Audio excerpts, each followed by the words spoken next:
As a result of higher education's renewed focus on completion and institutional effectiveness, it has become even more critical to gain a better understanding of exactly what challenges HBCUs are facing on the path to greater success, how these challenges vary by campus, and which strategies will be key to ensuring the sustainability of the sector.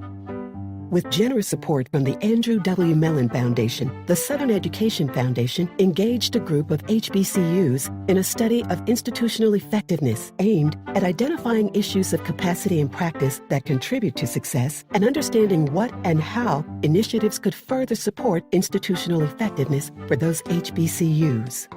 To achieve these purposes, the team from SEF engaged in a mixed methods two-phase research study of the participating HBCUs. Phase 1 consisted of the design and distribution of a survey that asked both multiple choice and open-ended questions about the areas critical to institutional effectiveness for the campuses. Phase 2 involved convening HBCU leaders to discuss issues most critical to advancing institutional effectiveness at their campuses. And here's what we found. When asked how often they use data in curricular matters, 75% of respondents answered often or always. Yet, many participants felt their university was ill-equipped to adequately gauge and respond to student demand due to a lack of reliable data on student course choices, lack of faculty resources, financial resources for curriculum or program development, and human resources to support program rollout and upkeep. For the participating HBCUs, technology is both a facilitator and barrier of success in managing students' movement through admissions and enrollment management. Participants described how student information management software, such as Banner, Gensabar, or PeopleSoft, is used to track students who stop out, in other words, leave for a semester, or leave entirely. Cost was the most prevalent barrier to maximizing the use of technology in admissions and enrollment management. One participant described how their technology often fails during the height of the admissions season due to the university's need for additional bandwidth. Participants talked about having to purchase the select modules they could afford rather than all the modules they needed. They also discussed their challenges with managing the continuous module updates, which require additional funds and professional development training. Collaborative agreements enable HBCUs to showcase their capacity as gap fillers, as schools suited to provide a quality education that meets the needs of a diverse group of students and constituents. The most prevalent type of agreement among the campuses was that of collaborations between HBCUs and community or technical colleges. For students, the benefit is that they are able to carry most, if not all, of their credits to the four-year institution, saving a significant amount of money and time.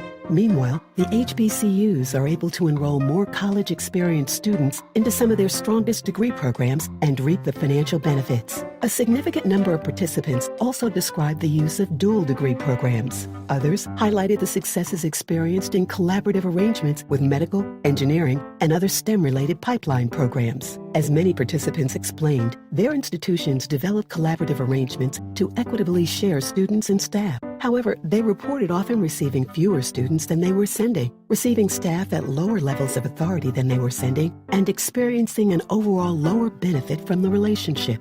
Having observed and analyzed responses from the 13 HBCUs, SEF has developed a series of suggested initiatives aimed at helping advance institutional effectiveness.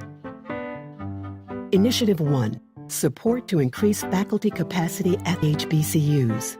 SCF proposes an initiative to A. Increase the pool of highly talented, experienced faculty with HBCU interest. B. Provide HBCUs with additional support to implement successful, innovative teaching and learning strategies. C. Provide the HBCUs with increased teaching capacity that, although temporary, can alleviate the heavy course load responsibilities of current faculty, thereby allowing them to focus on developing curricular innovations and getting support for their research. This initiative would consist of 1. A fellowship program connecting the selected HBCUs with likely faculty candidates. 2. Partnerships with faculty recruitment websites like Higher Ed Jobs, Diverse Jobs, and The Chronicle to create HBCU-specific job portals and search options. 3. Support for the review and improvement of campus-based faculty recruitment and hiring practices. Initiative 2. Support the use of institutional data to advance effectiveness. This initiative is broken into 2 phases. Phase 1. engage in professional development designed to help researchers and leaders build a strategy that promotes the use and sharing of existing data across programs and departments.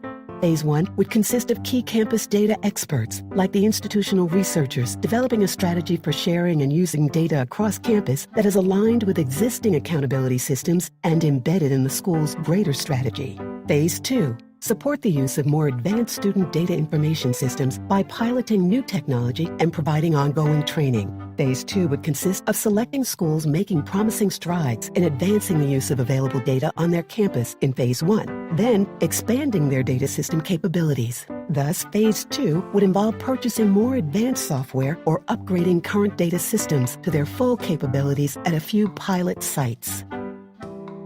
Within the findings were also important lessons learned that could be used to inform future investments in this group of HBCUs. 1. Support significant investments in human capital for new initiatives as well as data and technology expansions. 2. Ensure that campus leaders incorporate the initiative priorities into their strategic plans and accountability systems. 3. Ensure there is equitable benefits when designing collaborative arrangements with HBCU and non-HBCU partners.